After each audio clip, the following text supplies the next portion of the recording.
வேலூர் சத்துவாச்சாரியில் தமிழ்நாடு அரசு அனைத்து துறை பணியாளர் சங்கத்தின் மாநில பொதுக்குழு கூட்டம் கௌரவ தலைவர் ராஜவேலு தலைமையில் நடைபெற்றது.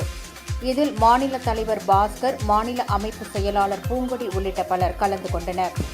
இப்பொதுக்குழுவில் நிறைவேற்றப்பட்ட தீர்மானங்கள் குறித்து செய்தியாளர்களிடம் பேசிய ராஜவேலு, பழைய ஓய்வூதிய திட்டத்தை மீண்டும் நடைமுறைப்படுத்தவும், பேரூராட்சிகளில் ஏற்படும் காலி பணியிடங்களில் தற்காலிக ஊழியர்களை பணியமர்த்துவதற்கான அரசாணையை திரும்பப் பெற வேண்டும் எனவும் வலியுறுத்தினார்.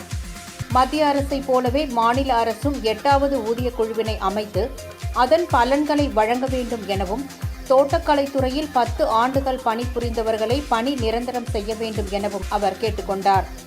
தமிழக அரசு துறைகளில் காலியாக உள்ள 4 லட்சம் பணியிடங்களை உடனே நிரப்ப வேண்டும் எனவும், பேரூராட்சியில் ஒப்பந்த தொழிலாளர்களுக்கு வழங்கப்படும் தினக்கூலியை 600 ரூபாயாக உயர்த்தி வழங்க வேண்டும் எனவும் அவர் கூறினார்.